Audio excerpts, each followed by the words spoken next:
Quelques mots peut-être pour me présenter et dire, bon, la plupart d'entre vous me connaissent déjà, mais je rappelle un petit peu dans quel cadre je travaille et pourquoi j'ai été amené à m'intéresser au judéo-espagnol de Marseille. Alors, j'ai été contacté il y a 5 ou 6 ans de ça par une association qui s'appelle Muestros Desaparecidos. C'est une association qui a été fondée à Paris et je crois à laquelle participe aussi Vidas Largas Marseille, enfin participe au projet en tout cas. Donc l'objectif de cette association, c'était de fédérer les associations judéo-espagnoles pour réaliser un mémorial de la déportation des judéo-espagnols de France. Alors, donc ce projet est maintenant arrivé quasiment à maturité, c'est-à-dire que nous avons pu reconstituer, en faisant du travail bien sûr de Serge Glasfeld, des fichiers d'entrée à Drancy, d'autres sources aussi, nous avons pu constituer une liste de déportés judéo-espagnols de France et nous avons voulu ensuite continuer ce travail de recherche, dire bon, ben, une liste c'est bien mais c'est pas suffisant parce que derrière chaque nom il y a une histoire, il y a un trajet, il y a une famille et la liste elle n'est pas suffisante. Donc on a voulu vraiment entamer un travail historique. Alors ce travail historique, on l'a fait d'abord par un petit bout. On a commencé par étudier des petites communautés. Je me suis moi-même intéressé à la communauté nîmoise. On a fini ce travail sur Nîmes. On a commencé un travail sur Lyon, un travail sur Montpellier. Et j'ai été chargé, moi, de faire ce travail sur Marseille. Alors, l'association Muestros Desaparecidos, ce sont des bénévoles qui viennent de toutes les associations judéo-espagnoles de France. Et puis ce sont des historiens. Nous sommes 5 historiens à travailler dans cette association. Cory Gustave qui est la spécialiste des juifs turcs, Julia Rotti qui est une jeune thésarde, Henrietta Seo qui est la spécialiste des tziganes, et M. Toledo qui est le président de l'association et qui mène l'ensemble. Alors, je suis déjà venu devant vous il y a quelques temps, je suis venu déjà 2 fois, je crois, à l'invitation de Vidas Largas, et à chaque fois je dis oui, ben, d'ici quelques mois, vous allez pouvoir voir le résultat de mon travail. Et je vais vous dire encore la même chose aujourd'hui, parce que c'est vrai que j'avance, le travail avance, mais malheureusement, j'ai pas tout le temps disponible pour mener ce travail à jour. Et je prends du retard. Mais normalement, l'étude que je mène sur les judéo-espagnols de Marseille, de leur installation jusqu'à la Seconde Guerre mondiale, devrait être prête et publiée pour le mois de septembre prochain, si tout va bien. Voilà, bon, sachant qu'à côté, c'est vrai, on mène aussi un travail au niveau national, donc ça demande beaucoup de temps. Alors aujourd'hui, je vais vous présenter, et je vais le faire assez rapidement parce que ce matin, on a eu déjà beaucoup d'informations, de documents, et je ne vais pas faire énormément de redites. Par contre, l'exposé que je fais moi, il est moins chaleureux, bien sûr, il est un peu plus froid, il est un peu plus statistique, c'est plus des chiffres que des témoignages, que du ressenti. Donc voilà, c'est un peu plus froid, donc j'ai essayé quand même d'envelopper tout ça dans des documents pour essayer, parce que je suis parti de la liste des déportés judéo-espagnols de Marseille, pour essayer en fait de retracer un petit peu leur histoire, celle de leur famille et celle de cette communauté. Alors, déjà, il fallait déterminer de qui on parle. Quand on parle de judéo-espagnol, quel terme est-ce qu'on emploie? Ce matin, il y a eu un petit débat sur le terme de levantin, par exemple. Alors parfois, le terme est employé, d'autres fois, il n'est pas du tout utilisé, et même, il est plutôt décrié. Et c'est vrai, à Paris, quand je rencontre les personnes de Vidas Largas, par exemple, elles n'acceptent pas du tout ce terme de levantin. À Nîmes, par exemple, c'est le terme qui est employé. Alors, ça dépend des endroits, mais je crois que le terme de judéo-espagnol, bon, il résume parfaitement bien. Parfois, on parle de séphardi, parfois de judos aussi. Voilà, moi, je vais employer le terme de judéo-espagnol. Alors, pour réaliser ce travail, je me suis rendu compte quand même que la bibliographie n'était pas énorme. Hein, quand j'ai commencé à travailler sur le terme pour Marseille, il n'y avait pas beaucoup d'ouvrages qui m'ont amené des informations. Il y a quand même des ouvrages qui sont importants, que vous connaissez, celui de Madame Doré Bensoussan, bien sûr, qui n'est pas exclusivement consacré au judéo-espagnol, mais qui aborde le thème dans ses pages. Et puis il y a le livre aussi d'Edmond Nadjari, la contribution à l'histoire des Juifs de Marseille et de l'Antiquité à 1960, où là, plusieurs pages sont consacrées à l'arrivée des judéo-espagnols, à leur installation et aux organisations qu'ils ont fondées. Alors, vu que la bibliographie était assez restreinte, je me suis appuyé sur deux types de sources. D'abord, des témoignages que j'ai collectés auprès de vous, je reconnais certaines personnes dans la salle, et puis les documents des archives départementales du Rhône-Notamment, et puis les documents du mémorial de la Shoah. Dans ce travail, j'ai été bien aidé par les bénévoles du centre Edmond Flegg et par Martine Yana, qui m'a donné par exemple tous les dossiers de naturalisation qu'elle avait pu trouver correspondant aux années 20, un travail titanesque parce qu'il fallait repérer dans ces dossiers qui était judéo-espagnol, qui ne l'était pas, et au milieu de centaines de milliers d'autres dossiers de demande de naturalisation, des Italiens, des Espagnols, etc. C'est un travail que je n'aurais pas pu mener tout seul, et là je remercie vivement les bénévoles du centre Edmond Flegg. Voilà. Alors, voilà, suivre ce parcours, c'est pour moi, c'est un peu hors sujet par rapport à ce qui était demandé au départ. Et vous verrez donc les différentes étapes qui sont affichées sur les panneaux d'exposition, que je vais reprendre un petit peu dans mon exposé.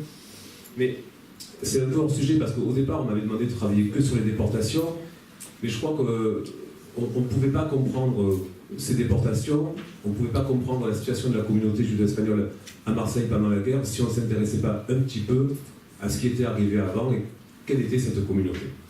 Alors c'est un peu cette installation maintenant que je vais aborder un petit peu avec vous. Alors là vous avez à l'écran une carte de l'expulsion des différents courants migratoires à partir de l'expulsion d'Espagne au XVe et XVIe siècle. Il y a eu plusieurs expulsions, même si elles commencent en 1492. Mais ce qui nous intéresse, nous, en fait, c'est les vagues migratoires qui se sont installées principalement dans les Balkans et en Asie mineure, pour ensuite avoir ce mouvement de retour vers la France à partir du début du XXe siècle. Alors si on prend la première question qui m'a intéressé, c'était de savoir comment ces populations ont évolué au sein de l'Empire ottoman. Il faut voir que l'Empire ottoman lui-même a énormément évolué entre le XVIIIe et le début du XXe siècle, et ça c'est une des premières raisons des départs des familles judéo-espagnoles, c'est-à-dire ces fluctuations géopolitiques, ces mouvements quasi continuels de frontières, cette affirmation des nationalismes, notamment dans les Balkans. Ça a été une des premières raisons, pas la seule, en déstructurant souvent des tissus familiaux et commerciaux qui existaient au sein même de l'Empire ottoman. Les frontières qui ont été érigées à partir de la fin du XIXe siècle ont été autant de barrières à la poursuite des activités commerciales. Et parfois, ça a été l'une des raisons aussi de la déliquescence et de la paupérisation des populations juives de l'Empire. Alors, j'ai essayé aussi de dresser un petit tableau de la présence de ces judéo-espagnols dans les Balkans et en Asie mineure. Donc on voit 350 000 judéo-espagnols à peu près dans l'Empire ottoman au début du XXe siècle. Alors il faut savoir que sur ces 350 000 judéo-espagnols, on suppose que la moitié d'entre eux seraient partis des Balkans et de l'Asie mineure pour s'installer soit en Europe occidentale, soit en Amérique du Nord ou en Amérique du Sud. En tout cas, les chiffres qui sont à peu près sûrs, et c'est assez difficile d'avoir des chiffres pour ces pays-là, notamment en raison de ces frontières fluctuantes au gré des évolutions géopolitiques. On a quand même quelques chiffres sur lesquels on peut s'appuyer. On voit 190 000 juifs dans l'Empire ottoman en 1914. En 1912, on sait qu'il y en a 80 000 à Salonique. Bon, Salonique, on appelle la Jérusalem des Balkans. On a ici quelques documents qui sont assez évocateurs de cette vie juive à Salonique, et le cimetière d'ailleurs qu'on a évoqué tout à l'heure, qui était évidemment l'un des plus splendides des Balkans, qui a été détruit en 1943. Vous avez aussi, on trouve énormément de photos en fait sur la vie juive à Salonique, parce qu'elle était florissante, avec un grand nombre de synagogues, avec des dizaines de quotidiens, que ce soit en français, en judéo-espagnol, qui existaient, mais qui a subi le passage sous l'autorité grecque, sur laquelle je reviendrai un petit peu tout à l'heure. Donc, on trouvait aussi beaucoup de judéo-espagnols en Bulgarie. On suppose que 95% des juifs bulgares sont judéo-espagnols, et puis après des communautés un peu éparses, situées tout au long de l'ancien Empire ottoman, que ce soit en Yougoslavie, qui n'existait pas à l'époque, bien sûr, puis après en Palestine, à Alep, en Égypte, etc. Donc une présence importante qui pose la question des raisons du départ. Ce qui m'a intéressé, c'est de me dire, mais bon, ces familles, elles arrivent à Marseille, c'est vrai, un peu avant la Première Guerre mondiale, beaucoup après la Première Guerre mondiale, et pour quelles raisons elles s'en vont? Est-ce que c'est pour des raisons économiques? Est-ce que c'est pour des raisons politiques? Et en fait, c'est un peu les trois à la fois. Je vais y revenir. Une chose aussi qu'on a aperçu ce matin dans les témoignages, on a eu le témoignage de M. Alfandari et de M. Saltiel, c'est l'hétérogénéité de ce monde judéo-espagnol. Il ne faut pas envisager les communautés judéo-espagnoles comme des communautés uniques, toutes les mêmes et dont les membres seraient tous identiques. En fait, on a une grande hétérogénéité, mais bon, on a des liens, hein, bien sûr, qui unissent ce monde judéo-espagnol. Bon, la religion, la culture, la langue, bien sûr, le judermo, la langue liturgique, le ladino, ça, et puis la perception de cette histoire commune, cette référence à séfarade, bien sûr, mais on n'a pas d'homogénéité politique, économique ou sociale. C'est-à-dire que, oui. Monsieur, pourquoi vous ne parlez pas de Marie la catholique en Espagne? C'est pourquoi les Juifs sont partis. Bah, ils sont partis. Madame, je crois que je l'ai dit tout à l'heure. Ils sont partis, pourquoi? C'était quoi? Mais je l'ai dit, ils ont été expulsés.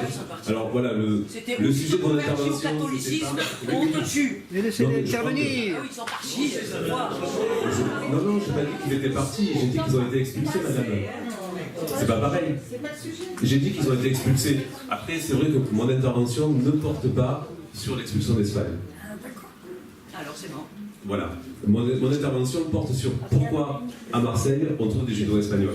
Alors c'est vrai parce qu'au départ, ils ont été expulsés d'Espagne. S'ils n'avaient pas été expulsés d'Espagne, peut-être qu'on n'en aurait pas trouvé à Marseille. Mais avec des siges, voilà.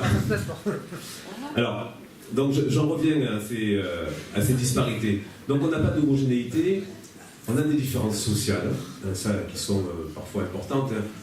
On l'a vu ce matin, donc les deux familles, la famille Alfandari, moi j'avais recueilli le témoignage d'Isaac aussi qui m'avait expliqué la pauvreté dans laquelle pouvait vivre sa famille à Smyrne, et puis le témoignage de la famille Saltiel aussi, voilà, qui est une famille bien établie, de notables à Salonique. Donc déjà, on a ces disparités-là qui sont importantes. Et puis on a des divergences politiques aussi. Hein, on a des traditionalistes, et puis on a à Salonique, par exemple, la naissance en 1909 du premier syndicat ouvrier juif de l'Empire ottoman, d'inspiration marxiste. Voilà. Et c'est suffisamment notable pour qu'on le remarque pour Salonique. On ne le trouve pas, ça, dans d'autres communautés, ni à Smyrne, ni à Istanbul, et on trouve des implications politiques diverses et variées. Pareil, on trouve des différences entre des traditionalistes, plutôt ancrés dans qui sont, on va dire, ancrés et qui souhaitent poursuivre dans l'Empire ottoman un mode de vie traditionnel, et puis ce qu'on appelle des modernistes, qui sont habillés à l'occidental, et c'est eux qui vont constituer la première vague de départ, avant des départs plus importants pour des raisons économiques. Alors voilà, donc on peut dire qu'on a trois groupes sociaux dans ces communautés. Des familles aisées, que ce soit à Salonique ou à Istanbul, qui sont versées dans la banque, dans l'industrie, dans le négoce international aussi, beaucoup. À Salonique, dans les cuirs, les peaux, l'opium, le tabac, bien sûr. Donc ça, c'est des familles qui sont aisées, qui sont les notables de Salonique. Après, un peu partout, on trouve une classe moyenne de petits commerçants, d'artisans. Et puis on trouve une majorité, et en tout cas c'est ce qui ressort des rapports de l'Alliance israélite universelle, une majorité de pauvres, voilà, des gens qui ont subi les contre-coups des problèmes économiques de l'Empire ottoman, des volontés aussi d'homogénéisation, et donc qui n'ont pas d'autre solution souvent que l'exil. Alors, pourquoi partir? Alors ça, on va voir que les raisons, elles s'entrecroisent. Oui, donc voilà, quand je dis on trouve aussi des gens pauvres, et on a déjà des marchands ambulants dans les villes d'origine. C'est pas à Marseille qu'on va trouver les premiers marchands ambulants. Déjà à Istanbul, déjà à Salonique, à Smyrne, à Andrénov, on trouve beaucoup de juifs qui sont marchands ambulants. Oui, moi, enfin, il y a une majorité de pauvres, certes, mais en travaillant à la lutte, moi, je me suis aperçu que les gens ne s'élevaient pas dans la société parce qu'ils se refusaient à parler la langue du pays, c'est-à-dire le turc, et qu'ils ne parlaient que le judéo-espagnol. Donc ça limite, limite à la... Ça, c'est vrai, on peut dire après 1919. Non, moi, j'ai travaillé pour les archives de 1898, puisque ma grand-mère, la fameuse Horde de Tous, Oui. est née en 1885. Donc, il y a certaines normes. Il y a une distribution de vêtements, des distributions de nourriture. Oui. Et justement, on déplore qu'ils ne parlent que le judéo-espagnol. Oui, certainement, ça a été aussi un handicap. Mais disons que ça ne l'était pas jusqu'au moment où il y a une volonté de la part du gouvernement turc d'homogénéisation culturelle aussi. Et à partir de là, on va donner la préférence, et ça sera encore plus vrai avec Atatürk et après 1923. Et je vais y revenir un petit peu tout à l'heure. L'apprentissage du français, c'est une fenêtre, c'est une porte. Oui, après la francophonie, la francophilie, je vais y revenir un petit peu aussi. Et voilà, si vous avez des questions, n'hésitez pas. Par contre, oui. Quand vous parlez de syndicats ouvriers, c'est surtout en Grèce. Oui, c'est à Salonique. Je crois pas qu'en Turquie. Non, pas en Turquie. Non, c'est pour la majorité des Saloniciens travaillaient au port, et il y avait cette influence des syndicats pour les gens qui travaillaient sur le port. Alors, le syndicalisme s'est beaucoup développé aussi dans les industries du tabac à Salonique. Auprès des jeunes juifs, c'était surtout des jeunes qui travaillaient dans ces industries du tabac, qui étaient parfois tenus par des notables juifs d'ailleurs, et c'est en leur sein que s'est développé ce syndicalisme ouvrier, surtout. Alors, les raisons du départ, je ne vais pas vous apprendre grand-chose. Alors, là, on n'a pas le titre en entier, parce que il y a d'abord le rétablissement, vous le savez, du service militaire pour les non-musulmans en Turquie à partir de 1909. Alors ça c'est vraiment peut-être la cause principale du départ des jeunes hommes, en tout cas, de Turquie à partir de 1909. Parce que, on le voit un peu sur cette carte et les différentes pertes connues par l'Empire ottoman à ce moment-là, mais entre 1909 et 1923, la Turquie est en guerre quasi permanente. Et donc, elle recrute tous les hommes en âge de combattre, et les non-musulmans qui jusque-là échappaient au service militaire n'y échappent plus à partir de 1929. Mais il faut savoir que c'est un service militaire qui est particulièrement long, d'après les témoignages que j'en ai eus, c'est 7 ans de service militaire. Et en plus, on a affecté les non-musulmans aux tâches les plus dévalorisantes. C'est-à-dire c'est eux, après, qui n'allaient pas forcément combattre, mais ils allaient, c'était quasiment des travaux forcés, pour aller construire des routes ou faire d'autres opérations, en tout cas, pour lesquelles on n'employait pas les jeunes Turcs. Donc forcément, ça, c'est une des premières causes de départ. Je crois aussi qu'ils n'avaient pas le droit de monter en grade. Ils étaient obligés. Oui, tout à fait. Voilà, ils restaient au stade dans lequel ils étaient entrés dans l'armée. Donc, avec ces perspectives-là, forcément, on comprend les raisons du départ. Hervé, tu voulais... Alors, forcément, les garçons partent. Du coup, on a un problème démographique. Et souvent, les filles ne trouvent pas à se marier en Turquie. Ce qui explique aussi, ensuite, le départ de nombreuses jeunes filles. Notamment, on l'a évoqué tout à l'heure, les mariages sur photo. Souvent, on découvre son mari ou sa femme quand il descend du bateau à Marseille. J'ai plusieurs témoignages qui vont dans ce sens, expliquant oui, moi, mes parents, ils se sont connus sur le quai de débarquement à Marseille. Jusque-là, ils avaient eu une photo, c'est nos familles qui s'étaient arrangées. Voilà. Donc ça, c'est une pratique qui existe. Et puis, c'est quand même une période trouble pour la Turquie, les années 20 aussi, parce que bon, il y a le génocide des Arméniens, il y a le massacre des Grecs pontiques, et puis il y a aussi le conflit gréco-turc. et qui est particulièrement meurtrier et inquiétant dans les régions de Smyrne ou de Magnésie, et donc qui vont provoquer là aussi de très nombreux départs. Donc là, la situation politique de la Turquie, son état de guerre quasi permanent, est un des facteurs d'explication de ces départs.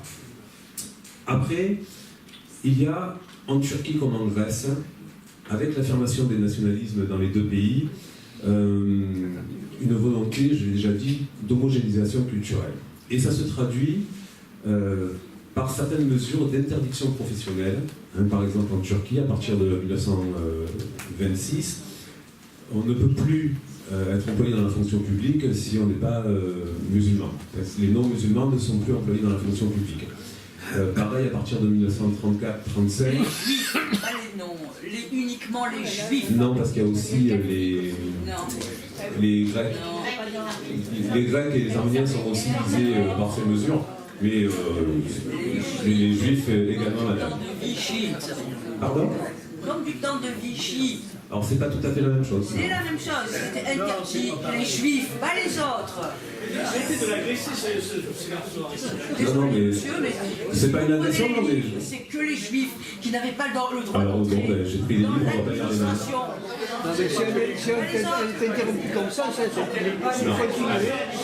Alors, Les questions après. donc voilà, si vous voulez, on reviendra sur les questions après. Voilà. Donc je disais qu'il y a aussi des activités commerciales qui sont interdites aux non-musulmans. On reviendra sur le terme après si vous voulez. Et à partir du début des années 30. Voilà. Alors, là, malgré les gages de loyalisme qui sont donnés par une partie de la communauté juive en Turquie, là, les juifs turcs là, sont réellement discriminés. Et de la même façon, en Grèce, après le passage de Salonique sous contrôle grec en 1912. On le voit à certaines mesures qui sont prises à ce moment-là, notamment les interdictions. Jusque-là à Salonique, le samedi était le jour de repos, et à partir de 1900, je crois que c'est à partir de 1915, non, c'est après, c'est à partir de 1919, le dimanche est imposé comme jour de repos obligatoire.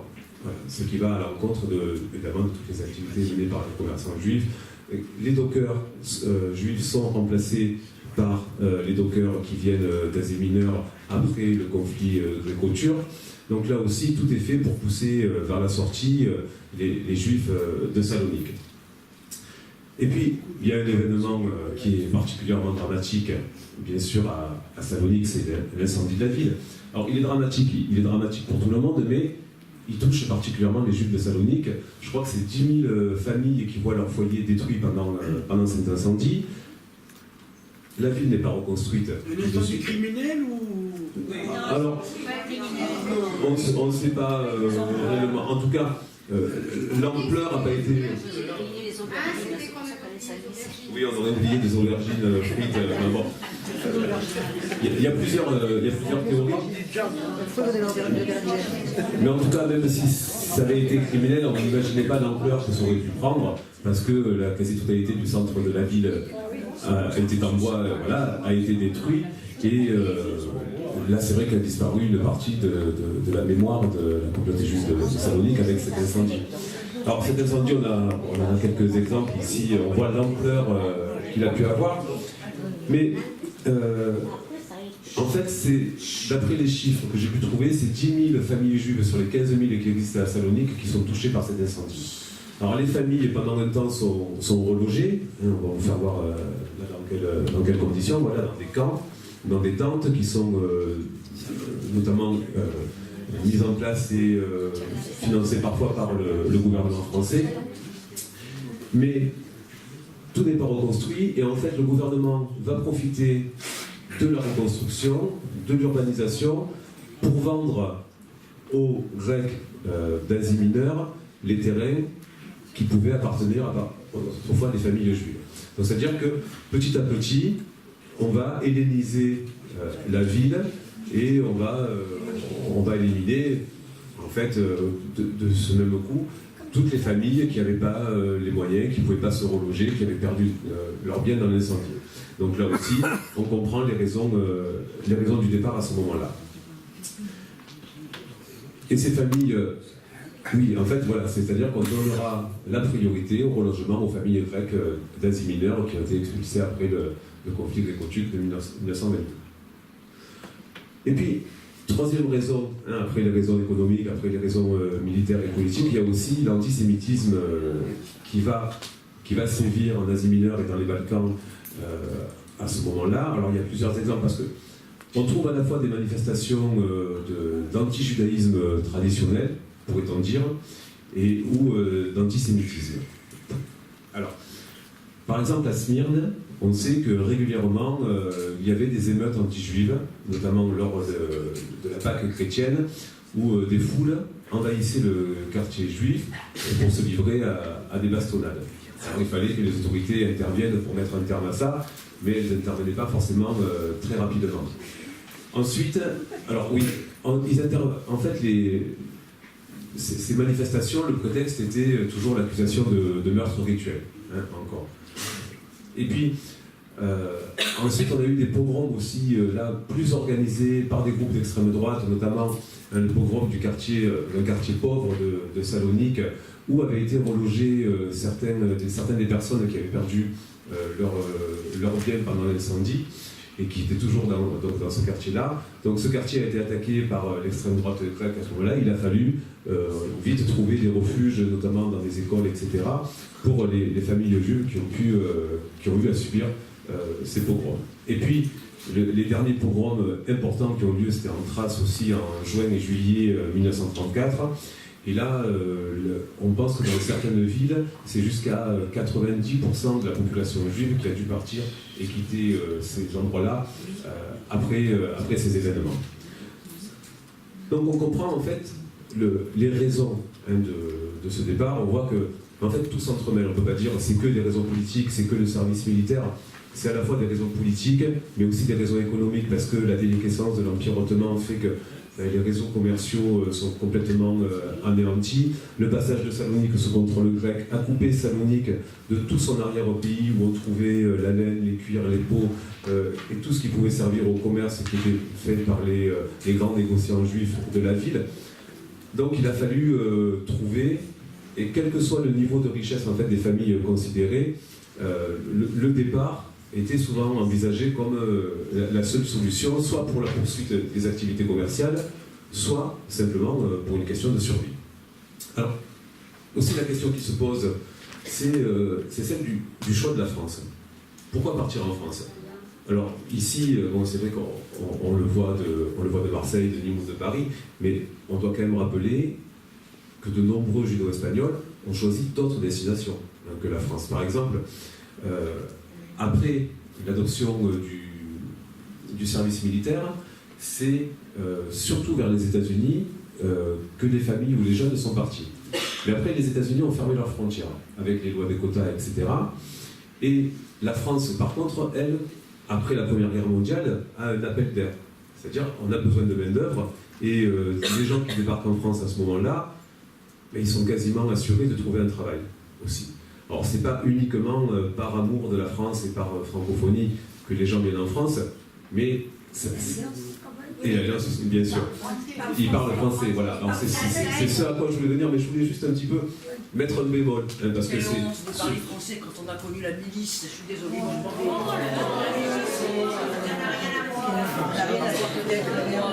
Votre discours ne me plaît pas. C'est un discours que vous faites antisémite et anti-juif. Salut.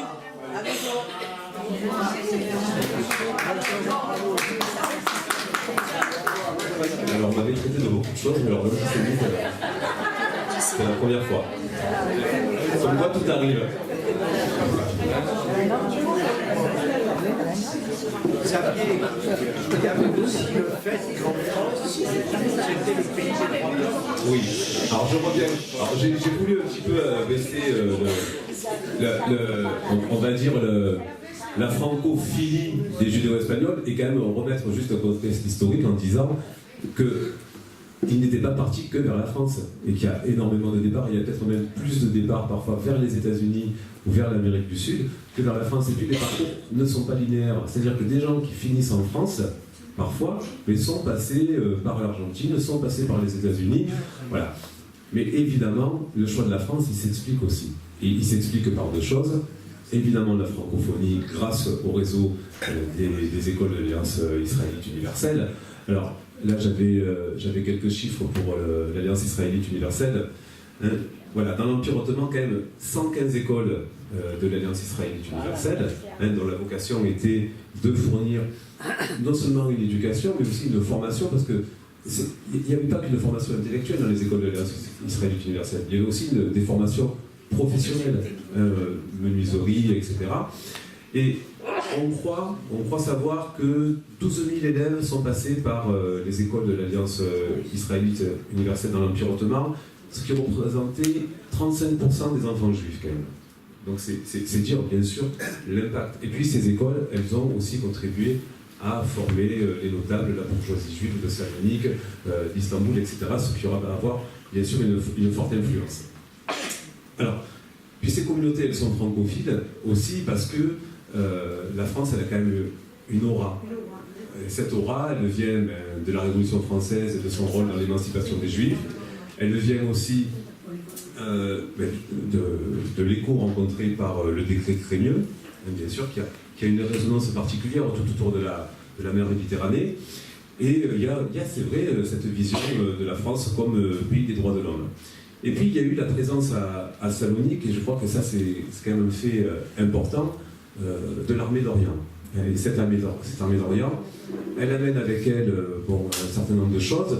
Et c'est à ce moment-là, je crois aussi, qu'on constate à Salonique le développement, alors c'était certainement né avant, mais d'une franc-maçonnerie qui s'inspire un peu du Grand Orient de France.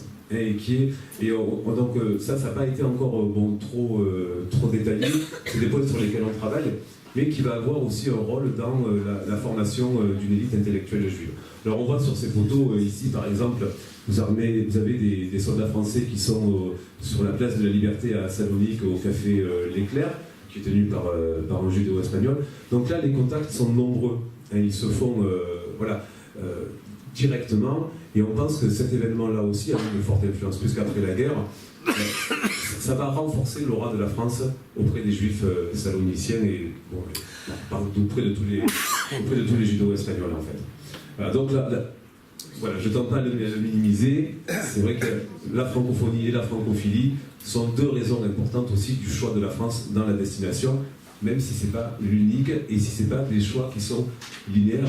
Je crois que le parcours de la famille d'Hervé là, ce matin, hein, on voit il y a un départ vers l'Argentine, puis un retour, puis voilà. Bon, il n'y a pas de linéarité systématique, même si Marseille, mais Marseille, c'est pour beaucoup de judéo-espagnols aussi, c'est un peu de Salonique. C'est-à-dire dans les témoignages qu'on retrouve, pourquoi Marseille? Quand on interroge des judéo-espagnols de Paris, il n'y a pas cette similitude de Paris parce qu'il y avait un cousin, parce qu'il y avait du boulot. Parfois, par contre, quand on évoque Marseille, c'est oui, parce que Marseille, quand même, ça avait un petit côté ça avait un petit air de Salonique. Et ça aussi, ça explique cet attrait pour la ville de Marseille.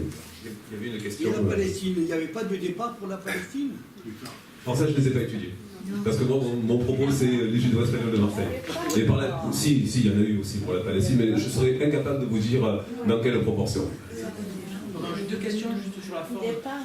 Première question, les Juifs n'étaient pas retenus en Grèce et en Turquie.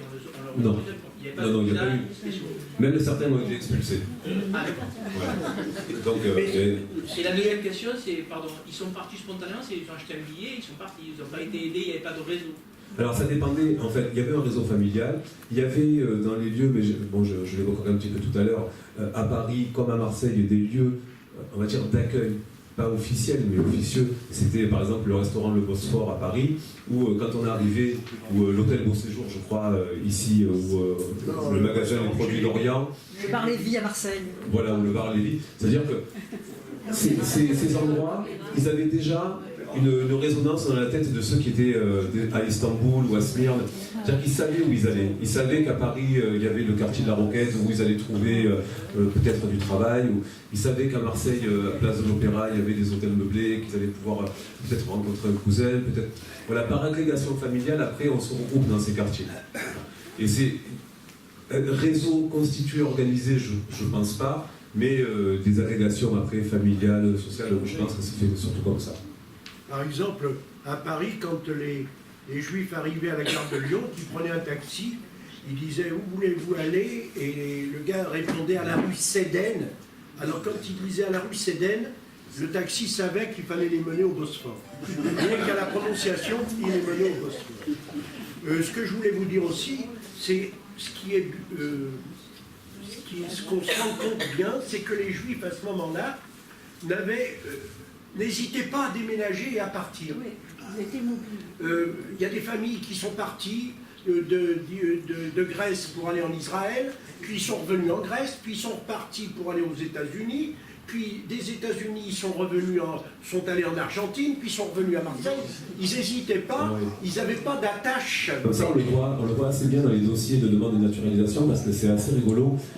Pour la personne du requérant de la nationalité française, on voit en fait ses frères et sœurs.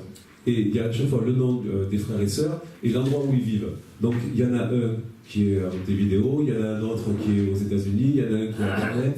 Et on peut même se demander si parfois il n'y avait pas la volonté, ça il faudrait le creuser un petit peu, je ne peux rien affirmer, mais dans certaines familles de dire bon voilà, allez on va chacun partir dans une direction, puis on va voir où c'est peut-être l'endroit qui sera où on va le mieux réussir. Et puis de toute façon, si on réussit ou si en tout cas si on ne fait pas fortune quelque part, c'est pas grave, on rebondit, on va ailleurs. Et c'est vrai que cette caractéristique-là, elle est, on la trouve assez souvent dans les familles. Il n'y a pas d'attache véritable à un endroit. Alors après, au bout d'un certain temps, notamment à Marseille, on voit qu'avec la structuration de la communauté, l'intégration dans le réseau social marseillais, l'approche, elle se fait quand même. C'est peut-être pas tout de suite, mais au bout d'un moment, il y a une intégration qui fait qu'on bouge moins. Je voudrais, si vous le permettez, donner deux souvenirs personnels du considérable effet qu'a eu l'arrivée de l'armée française d'Orient à Salonique. Là, j'ai deux souvenirs personnels. Celui d'un notaire que j'ai connu, breton, qui servait dans la marine. Et donc, en 1970, donc il était assez âgé, il se souvenait encore du merveilleux accueil qu'il avait reçu à Salonique de la famille Ergas. J'ai dit, mais les Ergas sont à Marseille. Je dis, mais les deux sœurs Ergas sont-elles toujours là? Donc c'est un notaire, et ça a été son premier contact avec la communauté juive, qu'il a poursuivi après à Tanger, etc. Ça c'est le premier cas. Le deuxième, le plus dramatique, c'est Victor Algaz qui me l'a raconté pendant les rafles du Vieux-Port en janvier. En janvier 43. Voilà. Et donc, il m'a raconté que des policiers donc, sont arrivés chez lui comme pour les arrêter. Ils ont dû les papiers, les étaient à Salonique. Oui. À Smyrne. À Smyrne. C'était son nom, ou je ne sais pas qui. Vous étiez à Salonique. Oui. Ou peut-être tu as raison, à Smyrne. À Smyrne. Tu as raison. À Smyrne. Et il a dit, parce que l'armée française a été à Smyrne aussi en 1721. Mais on a été bien reçus à Smyrne. Bon, alors je vais vous dire quelque chose. On va venir taper chez vous. Vous n'ouvrez pas à personne, vous n'ouvrez pas. Et vous éteignez la lumière. Éteignez la lumière et ils sont partis. Et évidemment, quelques minutes après, on a tapé. Silence. On a retapé. Silence. Et ils ont entendu un des policiers dire non, ici on peut passer, je suis déjà passé, il n'y a personne. Voilà l'effet considérable de l'arrivée de l'armée française d'Orient. Il avait fait les Dardanelles. Voilà. Et surtout pour les Provençaux, où ils disent toujours, moi j'ai fait les Dardanelles. Et c'est un épisode qui est assez occulté dans l'histoire nationale française. Merci. Je vais compléter en disant qu'effectivement, ils ont sauvé ma tante et Victor Algazier qui était un cousin. Mais par contre, sur cette maison qui avait 28 habitants, il y en a 26 qui sont partis à Auschwitz. plus exactement à Sobibor. Ce qui veut dire que cet inspecteur de police a fait un geste, c'est vrai, mais enfin il a fait quand même arrêter 26 personnes. Ouais. C'est pour ça qu'il n'a pas eu la médaille des Juifs. Oui. Tu dis quoi? On comprend qu'il est venu dans le C'est pour ça qu'il n'a pas eu la médaille des Juifs. Exactement. On m'a posé la question d'ailleurs. Alors je reprends un petit peu là. Alors ce qui est intéressant de voir, là c'est plutôt les documents d'archives qui nous permettent de le voir, le service des étrangers de la préfecture et les dossiers de demande de naturalisation nous permettent un peu d'apprécier les différentes vagues d'arrivée des judéo-espagnols à Marseille.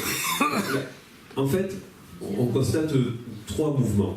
Il y a un premier mouvement avant 1914, mais avant 1914, c'est les prémices, on va dire, de l'arrivée des judéo-espagnols. Et il y a un document qui permet de dire que cette présence, elle n'est pas très importante, parce qu'il y a un relevé en 1914, donc j'avais oublié ça, les messageries maritimes et donc ça c'est le point commun par contre, hein, qu'on soit riche ou pauvre, quand on arrive à Marseille, de Salonique ou d'Istanbul, ben, c'est par les messageries maritimes notamment, et il y a une chanson qui le rappelle merveilleusement, peut-être qu'on pourra l'écouter tout à l'heure, je l'ai là, et M. Corollet pourrait nous donner la traduction. Donc une fois qu'on débarque à Marseille, voilà. J'ai trouvé dans les archives départementales une liste donc, des résidents étrangers à Marseille en 1914. C'est-à-dire qu'on a demandé, ça c'est pareil, en 1914, on compte les étrangers un peu partout en France, parce que c'est la guerre, donc il faut savoir comment est composée la population. Alors vous avez un extrait ici de ce que des noms que j'ai relevés, et on trouve 215 noms de personnes qui, à mon avis, sont judéo-espagnoles. Il y a 2 personnes de la famille, 1914, Rachel Bessudo Rachel, au-dessus Bessudo Esther, qui sont donc les sœurs de Doro Safati que vous avez vu. D'accord. Donc voilà, elles sont présentes en tout cas avant 1914. Et bon, là c'est qu'un extrait, vous avez des Béards, des Ben David, des Benvenistes, bien sûr des récifs. Donc ça c'est la lettre B. Il y a beaucoup de A et de B, après il y en a un peu moins. Mais ça fait 215 personnes qui sont présentes à Marseille à ce moment-là. Donc on peut dire que le mouvement a commencé, que ceux qui l'ont impulsé ce mouvement, mais on l'a vu tout à l'heure à travers le témoignage de M. Saltiel, c'est souvent les fils de familles un peu aisées. C'est eux les premiers qui s'installent à Marseille. Alors ils s'installent à Marseille souvent, je l'ai dit, parce que la situation économique à Salonique ou ailleurs s'est dégradée, parce qu'ils ont les moyens d'essayer d'étendre leur activité ailleurs, et parce qu'il est souvent d'usage aussi dans les familles que quand il y a plusieurs fils, il y en a un qui part à l'étranger pour ouvrir une succursale. Donc eux, on peut dire qu'ils réussissent généralement quand ils arrivent à Marseille ou à Paris, et forcément leur réussite, elle a un écho dans les villes d'origine. Donc ils créent aussi cet appel d'air après de personnes qui ont moins d'argent, qui sont de conditions plus modestes. Et le gros de l'arrivée, c'est pas avant 1914, parce que 215 personnes, et surtout des hommes, hein. Je crois que sur 200 personnes, j'ai relevé 30 femmes. Voilà, donc là c'est la première vague. Après, le gros de l'arrivée, c'est entre 1919 et 1928. 28-29, c'est-à-dire au moment où la situation se dégrade dans les Balkans ou en Asie mineure, et au moment aussi où la France a besoin de main-d'œuvre. Donc forcément, c'est la rencontre de nécessités, on va dire. Voilà, alors, ces gens, quand ils arrivent, ils se retrouvent au quartier de l'Opéra. Alors, le quartier de l'Opéra, c'est un peu comme le quartier de la Roquette à Paris, on ne peut pas dire que toutes les familles vivaient là. Mais généralement, c'était le point de chute. Alors, soit on y restait, soit après, on allait vers d'autres quartiers qui étaient parfois populaires. Alors, on trouvait d'autres familles. Moi, je vois dans les familles que j'ai interrogées sur les documents d'archives, il y a des gens qui sont, on l'a vu à l'Estac tout à l'heure, à Andoum, qui sont de l'autre côté du Vieux-Port, aussi vers le Panier, etc. Quand même des quartiers populaires. Mais le quartier de l'Opéra, c'est un peu la petite Turquie, on va dire. C'est là où on trouve le plus grand nombre de personnes d'origine judéo-espagnole. Alors, d'après mes estimations, en 1939, je pense qu'à Marseille, il y a entre 3500 et 4000 judéo-espagnols. Pour ça, il a fallu que je recoupe plusieurs documents. Alors, c'est pas facile parce que on ne peut pas se fier simplement sur le service des étrangers en répertoriant les Grecs et les Turcs, même, ou les Bulgares, même s'ils ont des noms judéo-espagnols, parce que déjà en 1939, il y a énormément de gens qui ont été naturalisés. À partir de 1927, il y a une vague de naturalisation qui fait que on ne peut plus les comptabiliser. Donc, j'ai essayé de recouper par divers documents et j'arrive à peu près à ce compte-là. Donc, 3500, 4000 personnes d'origine judéo-espagnole à Marseille. Donc, c'est vrai que ça fait quand même une communauté qui est établie, une communauté qui est vivante, je dirais après. Alors, pourquoi on le voit mal, hein, parce qu'on n'a pas de photos, en fait, j'ai pas trouvé de photos des petites rues ou des petits commerces de judéo-espagnol, du quartier de l'Opéra. Hein, vraiment, ça, dans les cartes postales, on va croire que ça n'a pas intéressé les photographes de l'époque. On trouve des photos de quasiment tout Marseille, mais de l'intérieur du quartier de l'Opéra, de la rue, même après de la rue du Tapis Vert, des Capucins, etc., j'ai pas trouvé de photos. Mais on devine un petit peu là derrière, on voit les immeubles tels qu'ils sont, c'est quand même des petites rues, c'est déjà un peu vétuste, c'est-à-dire que c'est des loyers qui sont modérés, et si on prend les hôtels, on voit qu'il y a énormément d'hôtels meublés, et qui sont pas très chers. Et donc forcément, pour des gens qui arrivent, qui sont pauvres, qui ne sont pas partis avec leur mobilier, il faut trouver des hôtels meublés rapidement, pour s'installer, pour vite trouver un boulot. Donc c'est ça qui va faciliter. Et puis c'est un quartier qui a déjà des activités commerçantes et artisanales. Et puis les premières familles, je crois, elles s'y installent, moi j'ai des noms pour vers 1900. Hein, les Algazi, Cohen, Mechoulan, Eskenazi, qu'on trouve déjà vers 1900, 1905, on les trouve déjà dans ce quartier-là. Donc après, c'est une question d'agrégation. Les gens sont là, les familles les rejoignent, les amis, etc. Et ça devient donc le lieu de rencontre, avec ce qu'on a dit tout à l'heure, donc voilà, l'hôtel Beau Séjour, les produits d'Orient, le bar Lévy, vous m'avez dit aussi. Et puis certaines personnes qui vont œuvrer à l'intégration de ceux qui arrivent un peu plus tard. Là, il est traducteur juré, donc c'est lui qui va se charger voilà, qui a ses entrées à la préfecture en plus, qui va faciliter les démarches pour les nouveaux venus, et ça va se faire comme ça. Oui, il avait un surnom. On disait Moïse Colbachico, Voilà, parce qu'il était petit. Il était petit. Alors une fois qu'ils étaient arrivés, j'ai essayé de voir à quoi se sont occupés les judéo-espagnols de Marseille. Alors Martine Liana l'a dit tout à l'heure, hein, c'est vrai que les activités commerciales dominent, hein, ça c'est évident. Alors les moins fortunés, eux, ils sont marchands de forêt. C'est-à-dire qu'ils ont leurs ballots, ces ballots, ils les déplacent de la place Gélu, parfois à la Canebière ou sur différents marchés, même des fois un peu en dehors de Marseille, dans des trousseaux, de la bonneterie, hein, dans ces ballots, voilà. Après, un cran un petit peu au-dessus, il y a les représentants, les voyageurs de commerce, on en trouve beaucoup aussi. Et puis, des petits détaillants. C'est beaucoup de petits détaillants qui ont un commerce en dur, mais qui ne font pas forcément fortune. Et puis après, quelques grands commerçants, hein, toujours aussi dans le domaine souvent du textile, c'est vrai, mais la bijouterie aussi, hein, on en trouve quelques-uns. Donc il y a ces trois niveaux d'activité. Là aussi, ça a été assez difficile.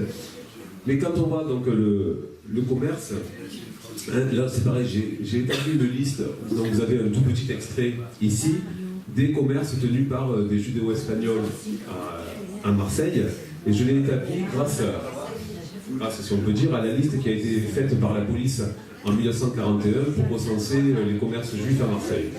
Donc vous voyez, alors ça parle, là vous avez à gauche le domaine d'activité, la bonneterie, par-dessus tout, puis après les œufs et les volailles, parce que les marchands d'œufs, il paraît que c'était quand même pas très reluisant et que c'était laissé aux nouveaux venus.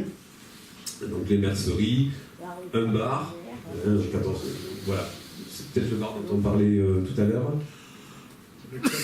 C'est à la rue Corneille. Oui, voilà, donc c'est celui-là. Moi j'ai mon père, 17 rue de Rome, Israël Isaac. Ouais, mais je crois que pour Isaac, j'ai son inscription, ici on le voit, 17 rue de Rome avec le commerce de bonneterie. Voilà. Donc ça, on les trouve hein, dans les registres, dans les inscriptions au registre du commerce. Mais là, c'est assez difficile en fait. Il faudrait peut-être plusieurs mois, voire plusieurs années pour passer en revue tous les registres de commerce et toutes les inscriptions parce que on va trouver un nom judéo-espagnol toutes les 200 ou 300 pages. Parce qu'il y a énormément de gens qui s'inscrivent à Marseille. Les activités commerciales ne sont pas limitées à la communauté judéo-espagnole ou à la communauté juive. C'est-à-dire que même des Italiens, des Espagnols qui deviennent marchands ambulants, il y a énormément de monde dans ces années-là et c'est des registres, il faut y consacrer une vie en fait. Mais, alors là je vais peut-être un peu à l'encontre de ce qu'a dit Martine tout à l'heure, il y a quand même, contrairement à ce qu'on peut trouver à Nîmes, où tous les judéo-espagnols de Nîmes étaient commerçants quasiment, à 2 ou 3 exceptions près, à Marseille il y a quand même, en fonction aussi de l'ancienneté de l'arrivée, des gens qui ont travaillé dans d'autres domaines. Alors là, j'avais relevé par rapport au... Ah oui, j'avais oublié aussi, bien sûr, ça c'est important, c'est après les négociants et les courtiers.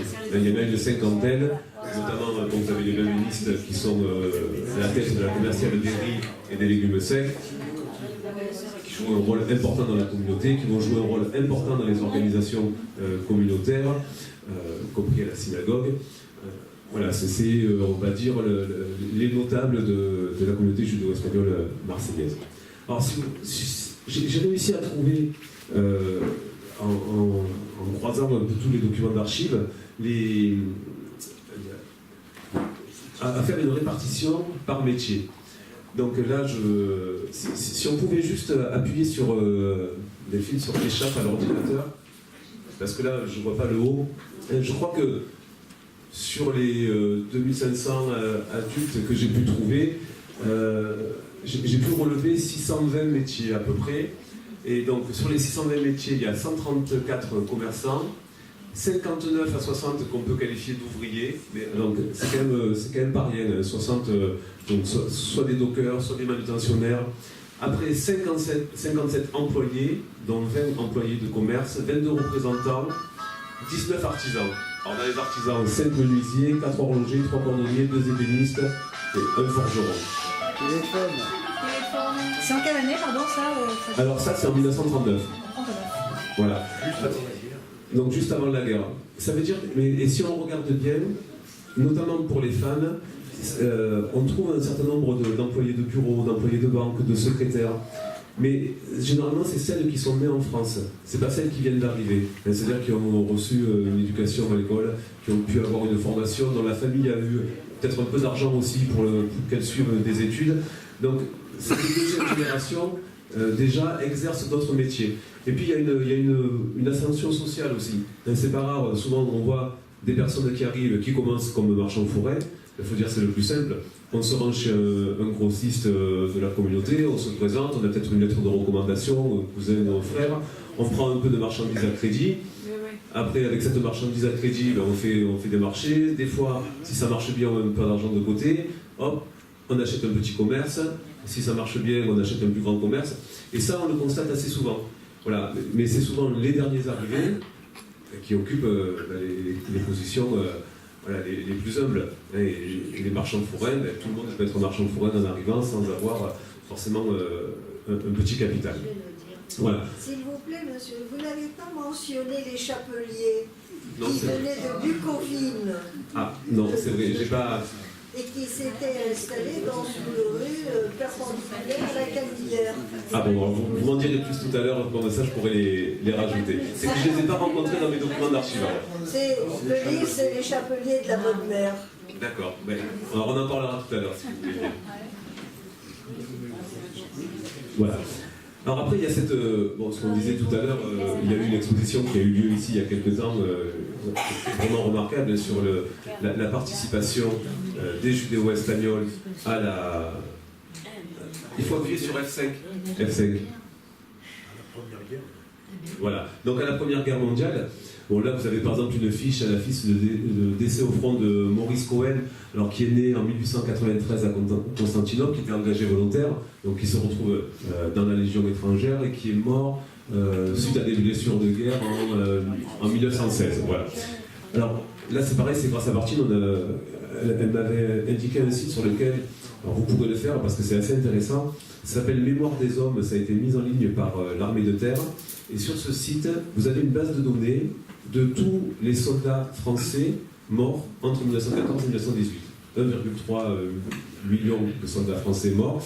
Et vous avez la même base de données pour ceux qui sont morts en 39-45. Donc là, on a pu constater pour Marseille, il y a à peu près une centaine d'engagés volontaires pour 1914 et 1918.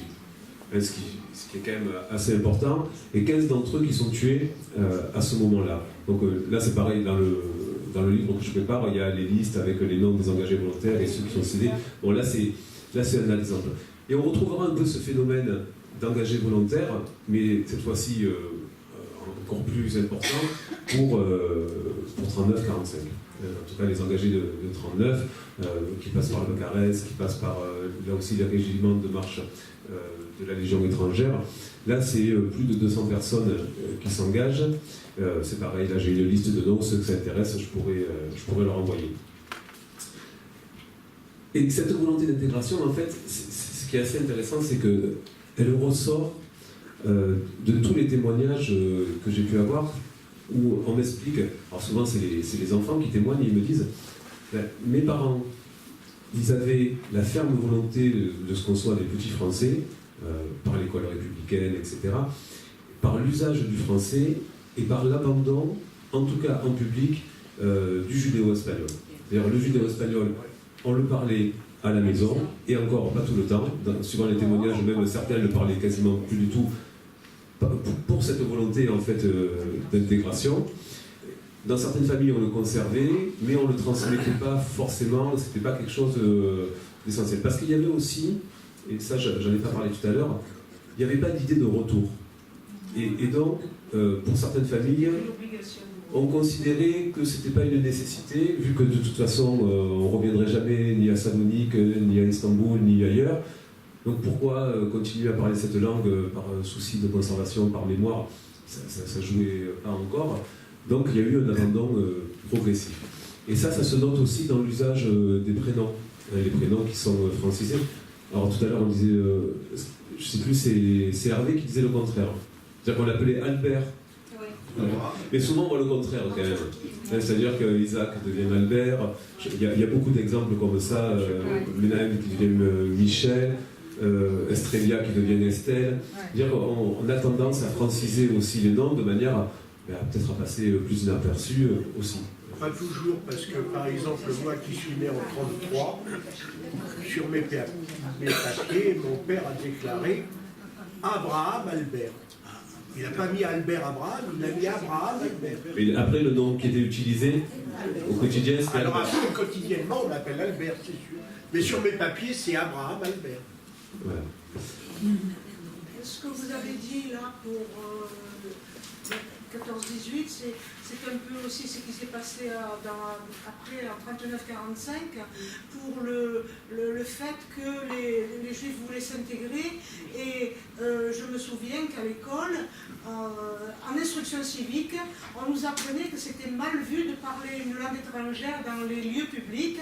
Donc on cachait la langue et on apprenait le français. Oui, parce qu'il y avait déjà aussi, dans le contexte de lutte contre les langues régionales, contre le patois, tout ça, c'est vrai qu'on acceptait difficilement dans l'école républicaine une autre langue que le français. Et même dans la rue. Moi, mes parents, tant qu'ils n'ont pas parlé le français correctement, dans la rue, ils ne parlaient pas. On parlait judéo-espagnol à la maison, mais dans la rue, on ne parlait pas tant qu'on ne parlait pas français. Moi, je suis un très mauvais exemple. Un mauvais exemple. Parce que Isaac Alfandari, à l'école communale, au lycée, partout. Et ce n'est que pendant la guerre que des copains chrétiens m'ont dit Isaac, David, c'est trop dangereux, c'est trop juif, toi tu vas t'appeler Albert, mon frère Roger. Donc ça n'a pas été volontairement. Oui, mais c'est vrai que c'est ce que vous dites est vrai aussi, parce que Raphaël Attali, par exemple, lui, il me racontait que jusqu'à la guerre, tout le monde l'appelait Israël, et qu'en fait c'est né qu'à la guerre qu'on l'a appelé Raphaël, parce que évidemment son nom était trop visible, et donc il me l'a raconté. Et mon père aussi, par exemple, qui s'appelait Samuel, après il s'appelait Robert.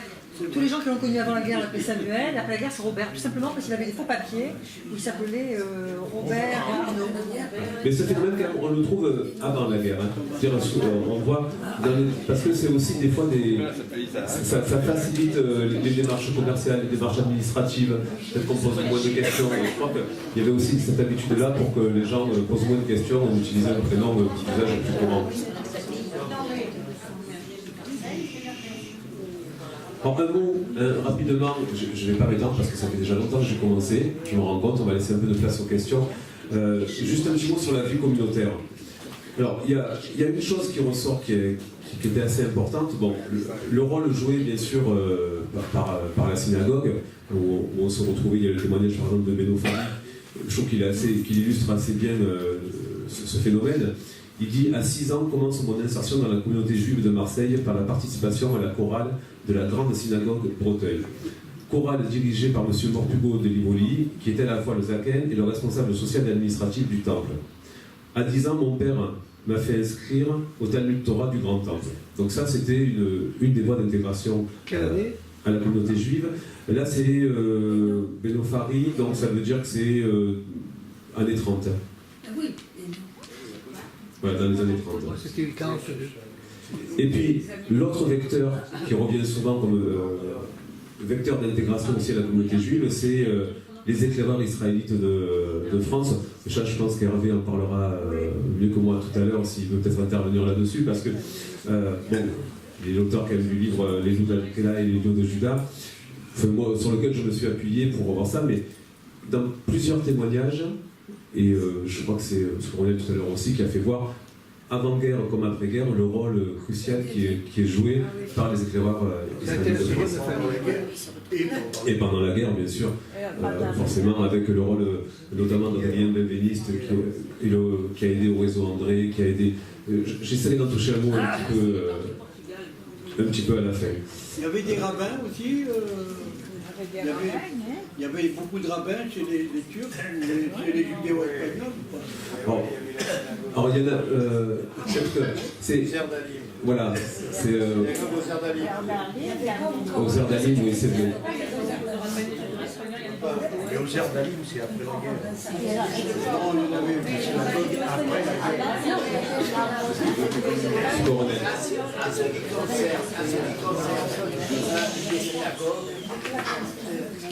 il y avait d'abord relativement peu de juifs à Marseille, donc il n'y avait que la grande synagogue. Et au moment de Kippour et de Rosh Hashanah, évidemment, les judéo-espagnols louaient des salles pour l'office. Alors, avant la guerre, il y avait, me semble-t-il, deux offices, un pour les Saloniciens, un pour les Istanbuliotes. Ils ont fusionné naturellement. Un c'était les Béné Misra et l'autre c'était les Lozères d'Aki. Et l'office était fait avant la guerre, je ne sais pas parti, mais après la guerre, ça a fusionné dans la communauté Ozer d'Ali et les officiats de Kippour étaient, excusez-moi, avec la vieillesse, le disque plein de modernité. Alors c'est là pour retrouver les noms. Hein. Donc c'était l'oncle de Charles. Oui, Charles. Oui, il n'est pas là. C'était Marius Almalé. Marius Almalé, merci beaucoup. Et Bémoire. Joseph Bémoire. Joseph Bémoire. Merci de suppléer mon discours. Demande-moi comme tu ne sais pas. Et donc, ça a continué comme ça, mais c'est uniquement. Je me souviens de mon grand-père qui allait tous les Shabbats à la synagogue, râlait un peu, parce que c'était le rite pontadin, et il aurait bien aimé qu'on suive le rite salonicien ou oriental. Et jamais les autorités du consistoire ne l'ont voulu, ni que l'on construise une autre synagogue. C'est avec l'arrivée des Juifs d'Afrique du Nord. Non, Marcel, tu fais erreur. Attends, oui, tu as raison. En 1960, Donc avant l'arrivée, tu as raison, avant l'arrivée, le consistoire a accordé une salle dans la cour de la rue de Wagon qui servait à l'origine de four à azote en fer d'un temple de rite Et à ce moment-là, dès qu'on a pu faire cette synagogue dans la cour du Cantal, la synagogue Ozer-Dalim, dont le premier rabbin qui officiait était Isi Beracha, qui est devenu après le président du consistoire. Mais le premier rabbin qui s'est occupé, qui faisait les offices, c'était Isi Beracha. Et après, il n'était pas rabbin d'abord. Et ensuite, il y a eu son cousin qui est venu de Lyon, il n'est pas resté longtemps. Et ensuite de ça, on a pris des rabbins qui venaient d'Afrique du Nord pour faire les offices. Ça me permet d'enchaîner aussi sur le degré de religiosité qu'on pouvait trouver, parce que c'était très différent d'une famille à l'autre. J'ai tout type de témoignages, j'en ai 3 qui se détachent. Bon, celui d'Isaac où la famille était vraiment pratiquante et donc il décrit par le menu, etc. Celui de M. Misrahi où la famille est pratiquante pour les grands événements, on va dire. Et puis celui de Mme Carasso, par exemple, qui explique que lui, son père, il ne fréquente absolument pas ni la synagogue, fréquente la communauté parce qu'on garde des liens, on va dire, culturels, etc. Voilà, pour Kippour, mais c'est-à-dire on ne trouve pas dans toute la communauté forcément une ferveur religieuse. Voilà, c'est très variable, d'après les témoignages, c'est très variable d'une famille à l'autre. C'est-à-dire qu'il y a 2 périodes. Il y a la période d'avant-guerre, où peut-être la communauté juive, qu'elle soit d'origine judéo-espagnole ou autre, ou comtadine, fréquentait plus souvent les synagogues, mangeait cachère et faisait les grandes fêtes. Et puis il y a eu la période de la guerre où il n'y avait rien à bouffer, donc si on trouvait une tranche de jambon, je ne vois pas pourquoi on ne la mangerait pas. Et si bien qu'après, tout ça, ça oui, tient ça un petit peu... Et puis, il semblerait aussi que, avec et ça on le constate par rapport aux fiches de recensement de 1941, vous savez qu'en juin-juillet 1941, les familles juives devaient faire des lettres de déclaration avec leur état civil, la composition de la famille, etc. Et contrairement à ce que j'ai pu constater pour Nîmes, où les mariages se font au sein de la communauté quasi exclusivement, là, pour un bon quart des lettres que j'ai pu regarder, je crois qu'il y a 200 lettres à peu près qui émanent de familles judéo-espagnoles. Et sur ces 200 lettres, il y en a un quart où on voit c'est des mariages avec des non-juifs. Donc, et ces mariages avec les non-juifs, c'est le fait de personnes qui sont installées depuis plus longtemps aussi. Et là, c'est vrai que ça démontre peut-être qu'avec le temps, aussi le degré de religiosité a tendance à baisser. Et voilà, et ça c'est assez frappant avec ces lettres de 1941. Ce sont des mariages contractés par un juif et une non-juive, ou par une juive. Non, c'est la On ne vous entend pas, voilà. Est-ce que ce sont des mariages où un juif épouse une non-juive? C'est souvent ça. Ou l'inverse? Non, c'est des hommes plutôt. Oui, mais c'est Foucault. Qui est né en 1910. Donc c'est plus l'intégration, c'est l'assimilation. Voilà, mais ça nous amène. Oui. Est-ce que c'était une volonté d'assimilation? Je ne sais pas. Sincèrement, je ne peux pas vous dire. Deux dans la même famille, mon oncle a également épousé une juive, et le troisième. Comme c'est un phénomène important, on peut penser quand même qu'il y a une volonté aussi. C'est une volonté, c'est pas qu'un hasard. C'est un phénomène important. Un quart des personnes. Tout dépend des loisirs que l'on avait, parce que mon père a tourné dans le site. Il a connu ma mère à un bal qui se donnait splendide. Oui, puis tout dépend si on fréquentait aussi les structures communautaires ou pas. Voilà. Parce que ce qui est intéressant aussi, c'est que On trouve quand même des structures communautaires, des associations établies avant-guerre qui laissent voir que la communauté, quand même, elle est structurée. Par exemple, on voit que c'est en 1919 qu'est fondée l'association B'nai Mizraï, les enfants du Levant, qui est dirigée par Albert Benveniste et Raphaël Bessoudo, dont le but au départ c'était de célébrer les grandes fêtes juives et qui s'occupait d'œuvres charitables aussi. Mais cette association, après, elle a changé. Elle est devenue l'œuvre philanthropique de solidarité juive en 1934. Et là, son unique but, c'était de venir en aide aux nouveaux migrants. Ça avait changé. Et dans son comité directeur, donc là, c'était vraiment une association judo-espagnole. Raphaël Bessoudo, Albert Benveniste, Léon Assa, Jules Caraco, Angèle, Nissi Massid. Donc on trouve dans son comité directeur que des noms de grandes familles judo-espagnoles. Et en 1929, il y a une autre société qui apparaît, qui dépose ses dossiers à la préfecture, avec Albert Arama, qui est président. C'est la société philanthropique Ozer Dalim, celle dont on parlait tout à l'heure. Et les femmes, elles, se retrouvent dans l'Union des dames bienfaitrices de la colonie israélite d'Orient, Déborah, qui est créée en 1932. On trouve Rachel Lévy, Béline Béard, Alain Randiti, Fortuné Samek, Sol Béline Jarano. Là aussi, c'est vraiment que des noms judo-espagnols qui reviennent à ce moment-là. Et on se rend compte aussi, et ça c'est pas dans les archives qu'on peut le trouver, mais dans tous les témoignages, on se rend compte quand même qu'il y a une nostalgie dans toutes les familles de la ville d'origine, du pays d'origine.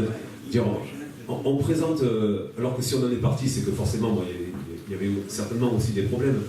Mais quand on les décrit dans les témoignages, quand on voit, quand on les lit ces témoignages, on se rend compte de la nostalgie vraiment que ça éveille. La Tour Blanche, les rives du Bosphore. Pourtant, il n'y a pas, même s'il n'y a aucune volonté de retour. Voilà, c'est-à-dire que c'est un peu un pays qui est devenu rêvé, même si on l'a quitté parce qu'on y connaissait des difficultés. Et ça se retrouve à travers un trait culturel, c'est la cuisine. S'il y a peut-être un élément qui survit, qui est un fil conducteur tout au long et peut-être même jusqu'à aujourd'hui, c'est la cuisine judéo-espagnole. Là, je ne suis pas un spécialiste, vous l'êtes certainement beaucoup plus que moi. Je ne sais pas si quelqu'un veut peut-être intervenir sur la... Non mais la cuisine, c'est vrai qu'elle est... la cuisine, elle est transmise par la femme à sa fille. Je vois mon épouse, elle est née à Marseille, elle a toujours vécu à Marseille, mais sa mère, qui venait de Turquie, cuisinait la cuisine de Turquie. Et ma femme a appris la cuisine avec sa mère. C'est obligé.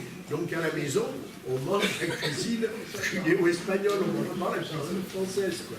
Même si de temps en temps, un cassoulet, c'est bon aussi.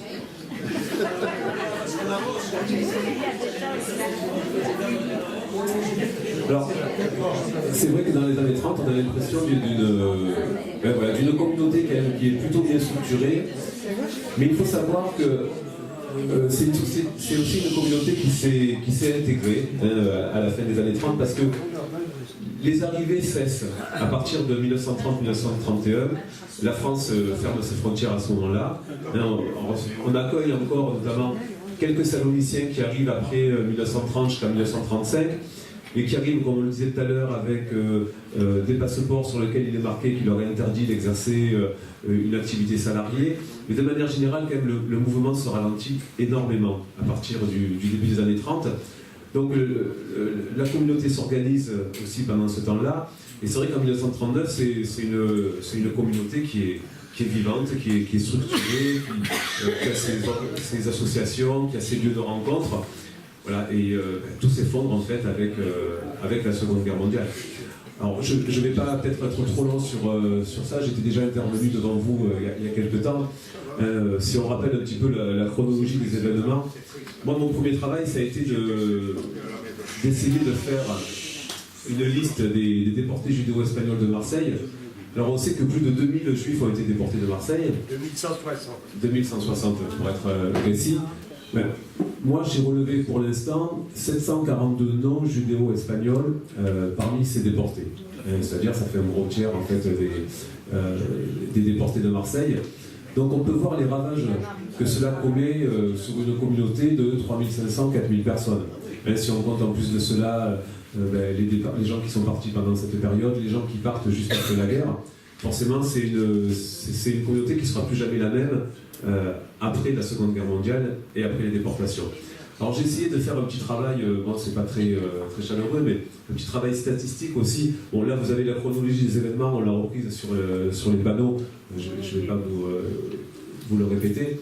Peut-être, bon bien sûr, les rafles de janvier 43 qui sont les rafles les plus terribles pour la communauté judo-espagnole parce qu'elles visent les quartiers où vivent ces familles. D'abord la rafle de l'Opéra le 22 janvier, 23 janvier, puis les rafles du Vieux-Port, puis après toutes les rafles qui sont aussi dans les quartiers centraux jusqu'au 28. Bon, c'est forcément, ça va être, les judo-espagnols sont les principales victimes. Et il va y avoir 300 déportés judo-espagnols du fait de ces rafles-là. Alors j'ai fait une petite étude statistique, vous voyez par numéro de convoi, et j'ai marqué donc le numéro du convoi au départ de Drancy vers Auschwitz, sauf les 52-53 qui sont vers Sobibor. Après, vous avez la date du départ du convoi, et à l'intérieur, le nombre de déportés judéo-espagnols de Marseille qu'on peut trouver. Alors, forcément, ce qu'on trouve en premier, ben, il y a peu de convois, il y a peu de personnes avant le convoi 51. Ben, parce que les Allemands arrivent en novembre 42, et que les rafles qui ont lieu avant, les rafles d'août 1942, elles ne concernent que les Juifs de l'Est, les Juifs apatrides, et à Marseille, dans la ville même, dans certains témoignages, on me dit, mais moi, le camp des Milles, j'en ai pas entendu parler, on ne savait pas ce que c'était. Et les gens qui ont été arrêtés, c'était des Allemands, c'était des Russes, c'était des Tchèques, des Autrichiens. Des Autrichiens, voilà. Donc, tous ceux qui étaient considérés comme apatrides, donc, pas de judéo-espagnol à ce moment-là. Alors, forcément, à partir de janvier 43, on trouve plus. Alors, moi, j'ai pu voir 4 périodes, en fait, dans la chronologie de la guerre, de la manière dont les judo-espagnols ont vécu la guerre. Alors, la première étape, c'est de juillet 40 à novembre 42. Là, à ce moment-là, ils subissent, comme les autres juifs, on va dire, la mise en place des politiques antisémites. Que ce soit le statut des juifs d'octobre 40, les interdictions professionnelles. Alors les interdictions professionnelles, elles les touchent peu, sauf ceux qui étaient plus installés. Il y a 9 médecins d'origine judéo-espagnole qui sont interdits d'exercer à ce moment-là. Il y a les négociants et courtiers qui perdent leur carte d'entrée à la bourse de commerce de Marseille à ce moment-là aussi. Donc déjà, il y en a qui en subissent, mais ça ne touche pas l'ensemble de la communauté. Après, vous avez le recensement des Juifs de 1941. On l'a dit ce matin, la plupart d'entre eux se font recenser, comme 90% des Juifs français, parce qu'ils n'avaient pas le choix, parce que souvent ils étaient de notoriété publique, on savait qu'ils étaient juifs, qu'ils encouraient après des amendes, un internement s'ils ne se déclaraient pas, s'ils venaient à être découverts. Donc, et aussi parce que il faut faire attention à l'histoire, on ne peut pas faire d'anachronisme, on ne sait pas en juin 1941 ce à quoi ça peut amener après. Et on a, pour certains encore confiance dans les autorités françaises. Il y a l'obéissance aussi. Et puis il y a le légalisme. Voilà, le légalisme, de dire, bon, ben, on nous demande de le faire, on le fait. Donc c'est pour ça que 90% des Juifs se déclarent à ce moment-là. Alors, ce qui va affecter durablement, et je crois qu'il y avait 2 exemples aussi ce matin, c'est l'organisation, la spoliation des biens juifs. Alors, je crois que Bernard, vous n'avez pas trop insisté là sur la question de l'organisation de l'entreprise familiale. C'était en janvier 43, je crois. Voilà. Donc on a plusieurs exemples, c'est pareil pour monsieur Coronel aussi. Donc là, par contre, cette politique-là va toucher de plein fouet les judo-espagnols, avec les petits commerces qui sont réquisitionnés, qui sont vendus aux enchères, qui sont liquidés quand ils ne peuvent pas être vendus. Là on passe à un autre degré. Et puis, bien sûr, un autre commissariat aux questions. Le commissariat aux questions juives qui nomme des administrateurs provisoires qui sont chargés de vendre aux enchères les entreprises appartenant à des juifs. Et ça, on retrouve de très nombreux dossiers. Ça, c'est une question que je dois encore creuser, sur laquelle, parce que c'est pareil, il y a des centaines de dossiers qu'il faut éplucher, voir. Donc ça demande quand même pas mal de travail. Donc ça, c'est la première période, de juillet 40 à décembre 42. Donc ils ne sont pas touchés par les rafles qui ont lieu avant, parce qu'elles ne concernent pas des nationalités concernées. Alors la deuxième période, bon, mais là c'est les rafles de janvier 43, ces rafles Donc on a des photos, je pense que vous les connaissez, ces photos qui sont prises surtout lors de l'évacuation du Vieux-Port d'ailleurs. Alors ces rafles, elles épargnent personne, mais dans plusieurs reportages que j'ai pu voir ou dans des témoignages que j'ai recueillis, il semblerait que parfois des agents de police aient laissé, mais pas tout le temps et pas partout, mais aient laissé la possibilité aux femmes et aux enfants de ne pas descendre. C'est vrai. Ouais. Moi, mon père a été déporté Le 23 janvier mais ma 43. mère et les enfants sont restés à la maison. Alors ça dépendait de l'attitude du policier, de la famille. Certains ont réussi à s'enfuir, d'autres ont été peut-être un petit peu avertis. Mais bon, ceci dit, il y a aussi eu des enfants qui ont été arrêtés à ce moment-là. S'il vous plaît. Oui. Je crois qu'il y a une différence sur le fond aussi entre la rafle du quartier de l'Opéra, Oui. une rafle spécifique des Juifs, et la rafle du quartier du Vieux-Port, qui est en fait une rafle pour détruire. Oui, c'est 20 000 personnes qui sont arrêtées, et dans ces 20 000 personnes, je crois que c'est 800 juifs qui après sont conduits de la gare d'Arec à Compiègne. Oui, c'est pas la même nature, mais en fait ça participe au même mouvement, on va dire, de préparation qui se fait à partir de novembre 42 et qui se précise en janvier 43 avec la venue de Bousquet à Marseille qui va chapeauter tout ça. Voilà. Non mais vous avez parfaitement raison, c'est pas la même nature. Le Vieux-Port, on considère que c'est un quartier où il y a des communistes, des résistants, des gaullistes, des indésirables de manière générale. Donc on va dégager les indésirables. Et parmi les indésirables, en plus, on va arrêter les juifs. C'était l'esprit. En fait, ils ont été amenés à Fréjus, et à Fréjus, on a fait le tri.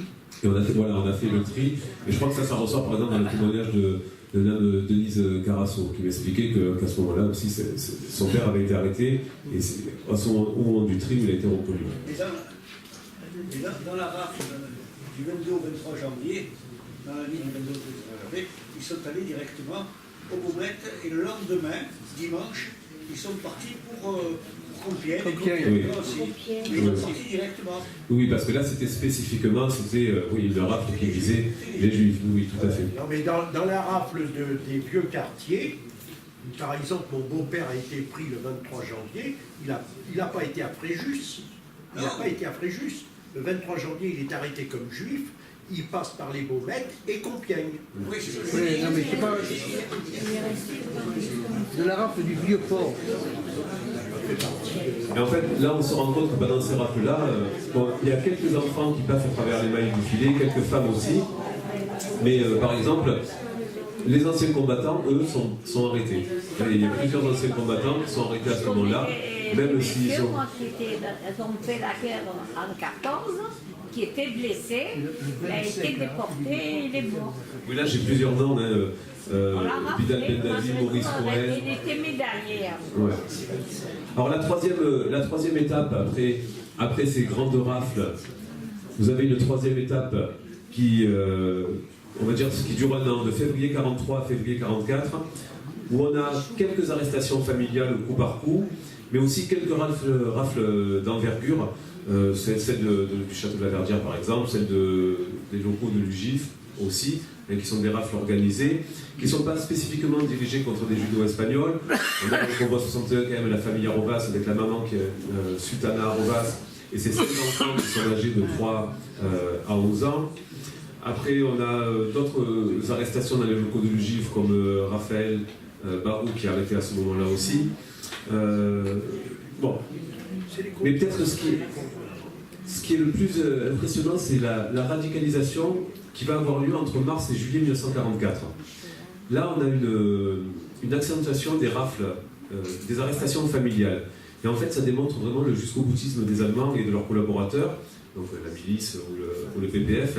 Bon, on sait qu'ils sont payés. Là, c'est la Gestapo paie à Marseille des supplétifs français qui perçoivent un salaire mensuel de 3500 francs. Et je crois que c'est 500 francs par juif dénoncé. Et il faut savoir que le salaire moyen à l'époque, c'est 1600 francs. 50 francs de l'époque. Donc 1600 francs le salaire moyen, 3500 francs de salaire pour ces supplétifs de la Gestapo.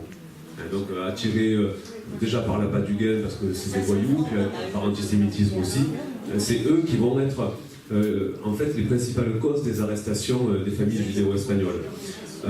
On voit très nettement là, après, sur les derniers convois, notamment le convoi 74, la radicalisation des arrestations à ce moment-là, et vraiment le jusqu'au boutisme. Les Allemands et leurs collaborateurs savent que la guerre est perdue à ce moment-là, et on a l'impression qu'ils veulent finir le travail. Et vraiment, donc là, la traque, elle est impitoyable à partir de là. Xavier, le 74, il n'est pas parti le 20 mai, il est parti le 3 juillet 44. Il y a peut-être une erreur, d'accord. Le 3 juillet. Donc on voit 73, donc une partie a continué vers la Lituanie. Vers la Lituanie, oui. Ouais. Il y a la famille Al-Maleh qui est le fils, les deux frères et sa femme et le petit qui sont arrêtés à Auschwitz, et le père a continué sur Kaunas. Oui. C'est le convoi 73. Oui, le 73, oui. Mais le 74 est parti le 3 juillet. D'accord. Mais en tout cas, on voit que dans les derniers convois, il y a une augmentation du nombre de personnes. Et ça, on le constate pareil sur Nîmes. Et c'est-à-dire qu'il y a deux phénomènes. Il y a un phénomène qui explique ça aussi, c'est-à-dire que ceux qui avaient la nationalité turque, même sans être reconnus par le consulat, parfois, ils ont eu un sentiment, alors peut-être pas à la fin, mais en tout cas jusqu'à un certain moment, que leur nationalité pourrait peut-être les protéger. C'est vrai. Donc ils ont eu moins tendance peut-être à se cacher, pour certains. Et puis il y a autre chose aussi qu'on oublie de dire souvent, et c'est certains ne sont pas partis, ne sont pas cachés parce qu'ils n'en avaient pas les moyens. Ils n'avaient pas de connaissances, ils n'avaient pas d'argent. Et aller où? C'est-à-dire on pouvait, je vois, on a le témoignage de M. Ferraria à Nîmes qui nous explique que sa famille, 8 personnes, donc les 2 parents et 6 enfants, la Gestapo vient les arrêter, ils éteignent tout, la Gestapo repart, ils s'en vont de leur appartement, ils traînent une semaine dans Nîmes, ils connaissent personne, ils viennent d'arriver à Nîmes, ils vont un peu dans la garrigue, mais au bout d'une semaine, ils sont obligés de rentrer chez eux parce qu'ils n'ont pas de lieu pour se cacher, ils n'ont pas d'argent pour partir. Voilà. Et donc ça aussi, ça explique que certaines familles sont arrêtées parce qu'elles n'ont pas pu être sauvées. Elles n'ont pas les moyens, elles n'ont pas les connaissances. Et ça, c'est encore plus vrai peut-être pour les familles qui viennent... Alors, malgré toutes ces arrestations... Xavier, Oui. Tu as mis famille Mizrahi. Quand on voit 71, c'est qu'on voit 72. Et je crois qu'il y en a plusieurs de familles Mizrahi sur alors, oui, enfin, ça va. Alors. Si c'est pas mes parents, ça va. Je te laisse le Vous nom. n'avez pas parlé de plein de Juifs d'Italie qui sont partis en 1943 en Italie, conseillés par le consulat italien. Oui, je vous laisse faire là-dessus. Il y a eu un convoi très important. Si vous voulez toucher 2 mots peut-être...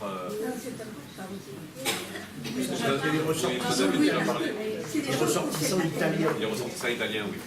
Qui ont eu aussi un destin.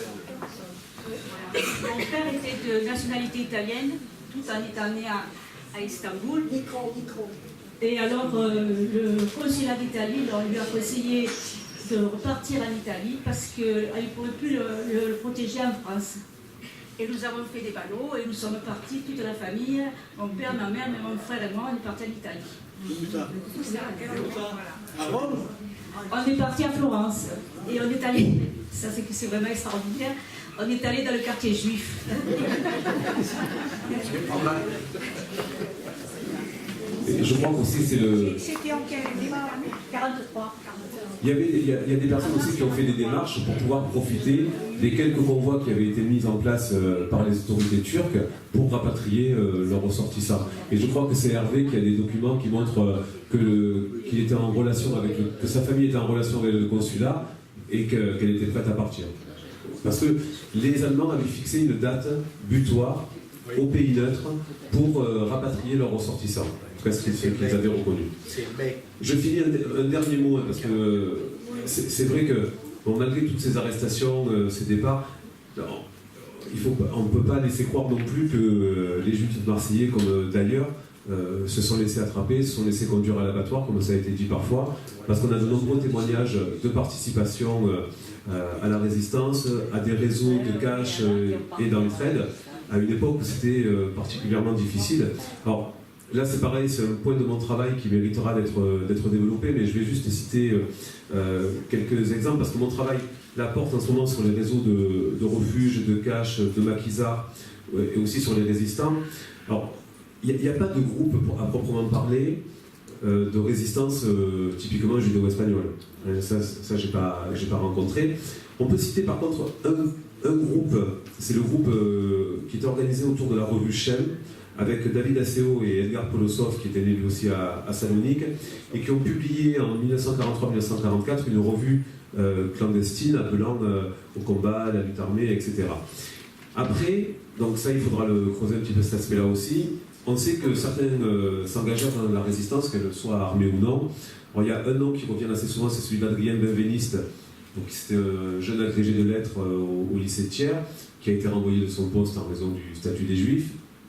Il a participé aux activités des EIF.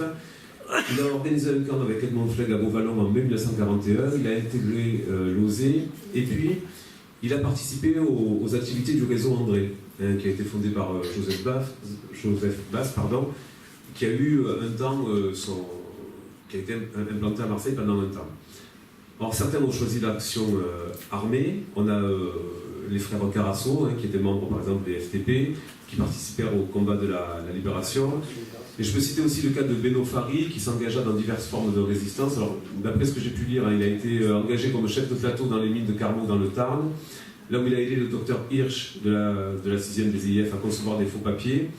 À Marseille, après, il fait le lien entre Robert Ganzon et Samy Klein, où il vivait clandestinement. Il intègre ensuite les FFI. Et sur demande du commandant Lambert de Salon, il réalise avec d'autres le sabotage des installations électriques des casemates allemandes des îles du Frioul. Il participe aussi à la libération de Marseille comme chef de poste des FFI à Plan de Cuques, et il prend part aussi à l'attaque du Merlan quand il est occupé par les Allemands. Voilà, ça c'est encore un point de mon travail qui reste à creuser. Et j'en profite.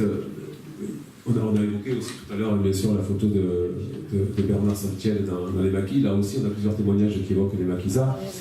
Alors, je vais...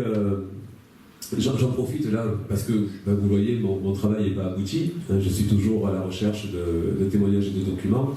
Donc je suis preneur de tout ce qui pourrait s'intégrer dans le propos que je viens d'avoir de l'installation jusqu'au lendemain de la Seconde Guerre mondiale. Là, je peux laisser mes coordonnées. Et voilà, si je peux soit vous interviewer directement, soit recueillir des témoignages écrits, soit des documents aussi qui pourraient m'intéresser.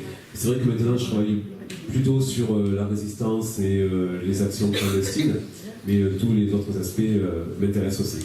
Voilà, maintenant je vais laisser place un peu aux questions si vous voulez. Je crois qu'il y en a déjà eu beaucoup pendant le... Moi je voudrais d'abord vous applaudir pour le travail que vous faites.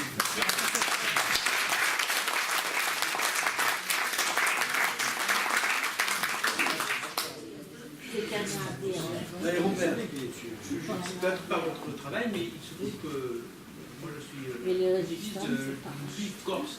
Oui. Alors je voulais juste savoir, du juif corse, je voulais savoir si les juifs sont allés, les juifs de Turquie sont allés directement en Corse, je n'ai pas de truc, ou ils sont passés par Marseille et après ils sont allés en Corse.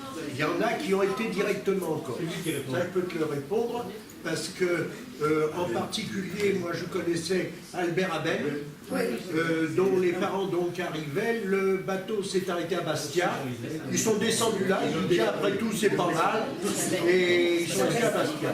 Et Albert Abel disait toujours, en premier je suis juif, en deuxième je suis corse, en troisième français et en quatrième turc.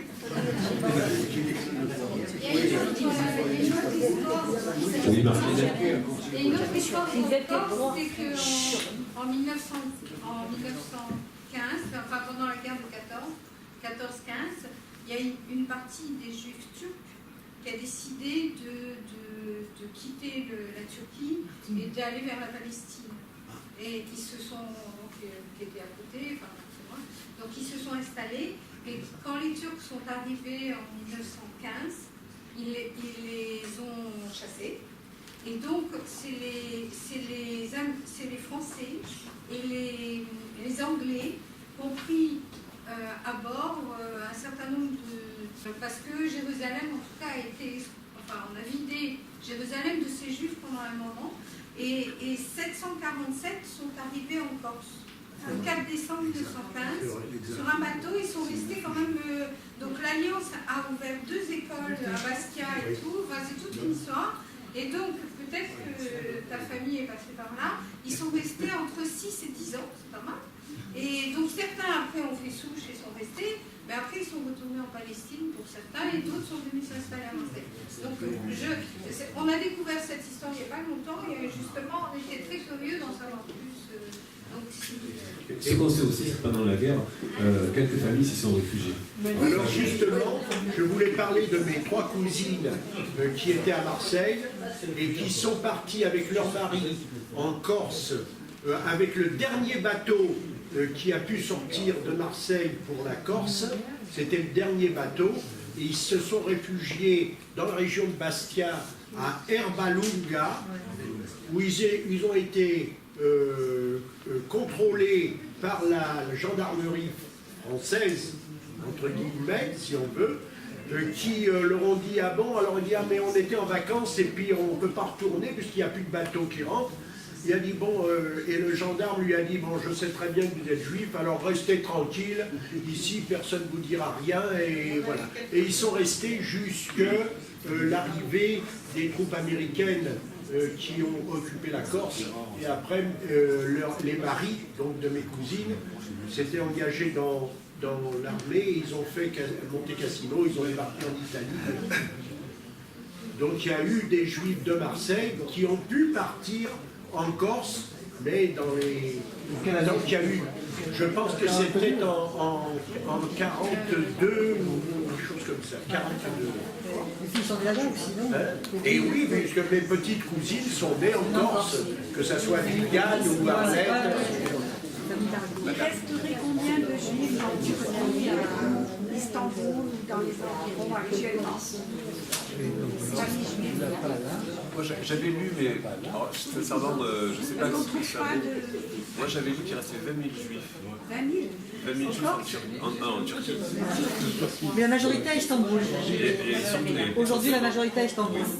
Ils sont bien à Istanbul. Moi j'ai mes cousines, et des cousins à Istanbul qui vivent très bien.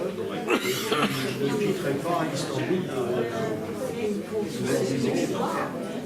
Bon, ils forment aujourd'hui une communauté très dynamique, mais qui vit quand même entre elles, c'est vrai. Les noms de famille sont devenus des noms turcs. Ah oui. Ils ont transformé, les noms ont été transformés. Et bon, les jeunes générations ne parlent plus le judéo-espagnol, mais ne parlent que le turc. Voilà, c'est... Oui, le judéo-espagnol, c'est communautaire important. Oui, c'est sûr. Mais par contre, je ne sais pas pourquoi ils changent le nom. J'ai une cousine qui s'appelait Lévi, qui s'appelle Leven. Ils ont été obligés. Oui, on les a obligés à changer de nom. On les a obligés à changer de nom. Par exemple, il y avait beaucoup de Béards. Alors on leur a dit, vous n'arrêtez pas de distinguer. Et je sais que du côté de mes parents, ils ont pris le nom de Balbahar. Voilà, alors donc ma mère s'appelait Balbahar. En fait, c'est une fille Béards, quoi. Donc, les confinos, qui étaient des noms pro-espagnols, sont devenus des confidents, puis ainsi de suite, des douanias, des doganos. Un cousin qui s'appelle Bar David et qui maintenant s'appelle Sagissement. Je ne sais pas pourquoi, d'ailleurs Sagissement, je ne sais pas ça. Martine, je sais pas pour la suite.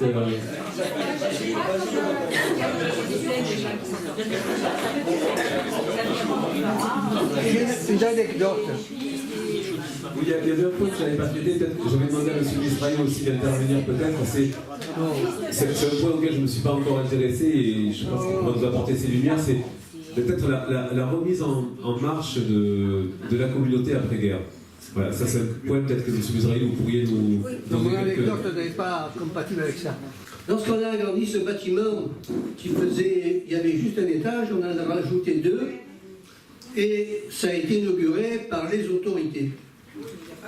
Et alors, comme je suis Marseillais et déjà ancien, on m'a envoyé une jeune journaliste pour que je raconte un peu cette histoire de Centreflex, etc.